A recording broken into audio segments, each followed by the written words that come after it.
The metal burned like a coal in my palm that first night, its edges biting into my skin like the teeth of some long-buried grudge.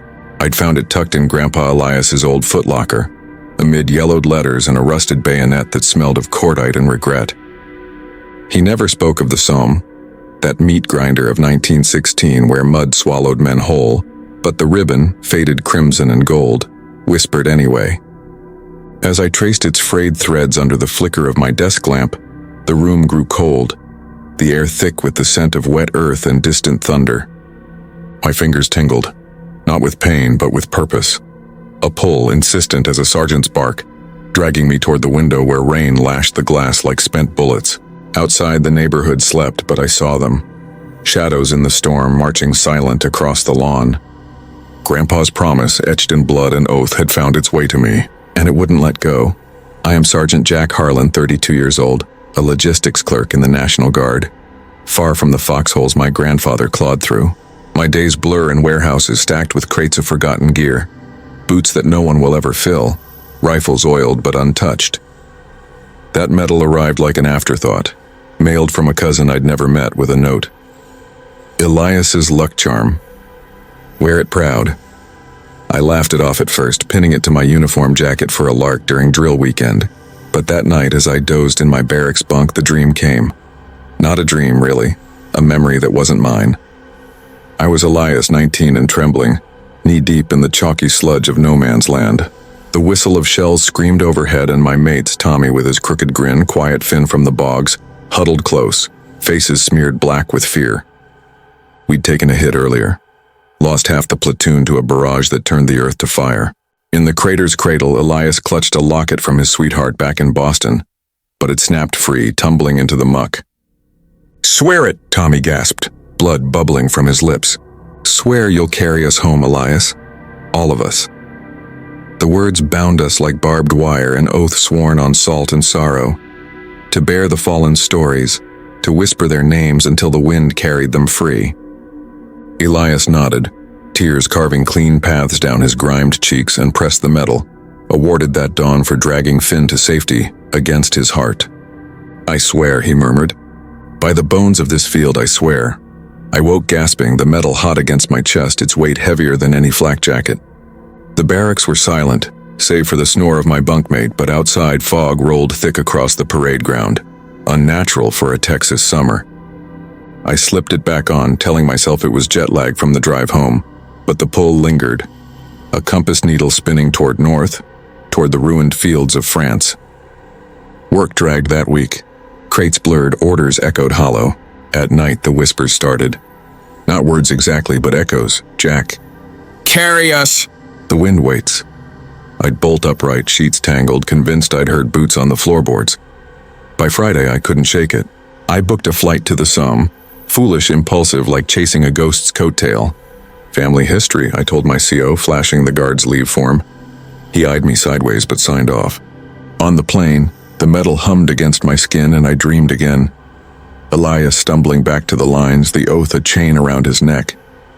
Tommy's body lay twisted in the wire, eyes open to the stars, mouthing unfinished pleas. "Tell her," Finn rasped from the shadows. "Tell her I sang one last time." Elias buried the locket deep, but the promise festered, a wound that never scarred. He survived the war, came home to factories and phantom pains, but the dead marched with him, silent sentinels in his peripheral vision, fading only when he spoke their tales to the fire-lit room. I landed in Paris under gray skies, rented a battered Peugeot and drove east. The metal's warmth a steady throb. The roads narrowed, flanked by golden fields that hid the scars beneath. At the visitor center near Thiepval, I parked, heart pounding like distant artillery.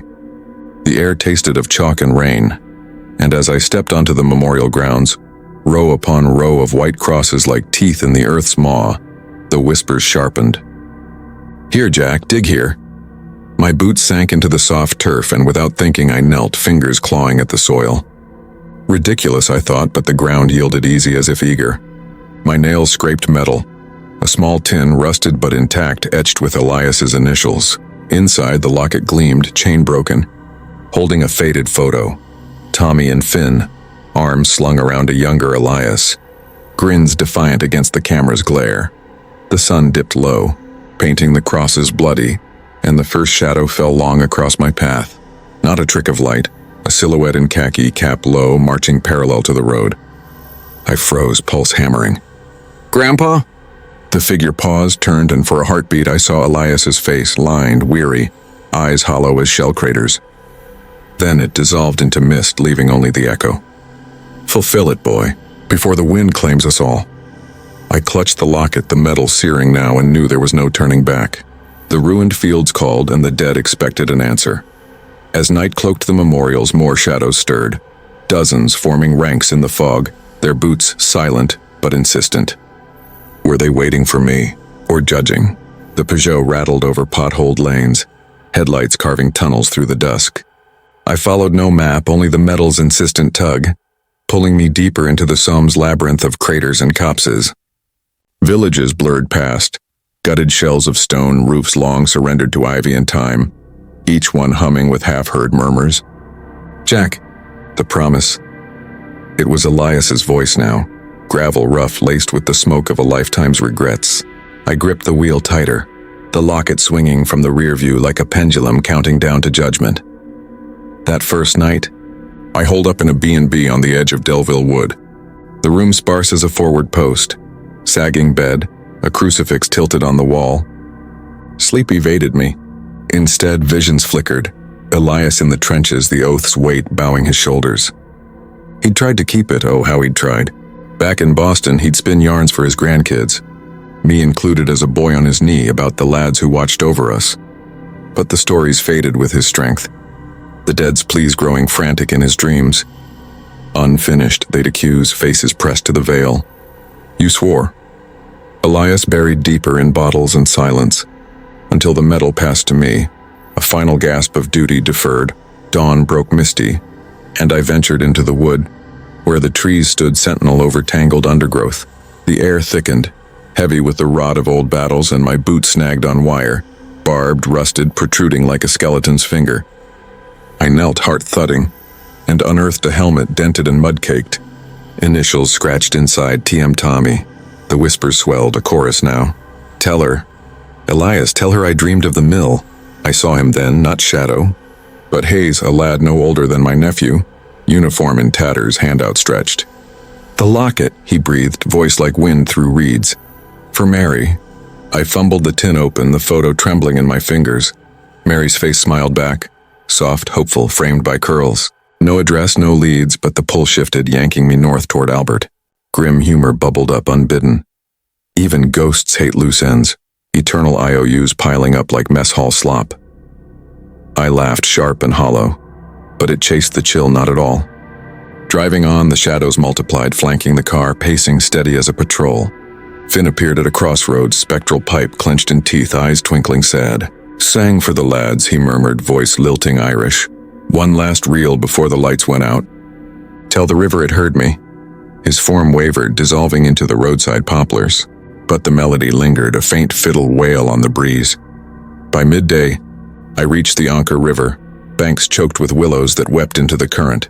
The metal blazed, and I scrambled down the embankment, knees sinking in mire that clung like guilt. "Here," the chorus urged. I dug, frantic, mud-caking my nails until my spade clanged on bone, clean, polished by time laid in hasty repose. A femur, marked with a tag, Pete F. O'Connor. Finn. The shadows gathered thick, a platoon in formation, faces half-formed, uniforms flickering between khaki and ether. They didn't advance, just watched, patient as the grave. "The promise," Elias intoned from the ranks, stepping forward, hand on my shoulder. Cold as fog, but solid enough to shiver me. "Bear us home, Jack, speak our echoes or join the wind." I nodded, throat tight, and whispered the first tale. Finn's reel, played defiant under shell fire, notes carrying over the din like a lifeline. The shadows stirred, one peeling away, Finn's form brightening, then fading upward on a sigh. Relief washed me, bittersweet, but the pull yanked harder now toward the sea. More waited. The platoon, 80 strong, their unfinished regrets a tapestry of whispers, letters undelivered, songs unsung, loves unclaimed. I drove through afternoon rain, the Peugeot's wipers slashing like accusations. At a roadside memorial, Tommy manifested fully, leaning against a cross, cigarette dangling unlit.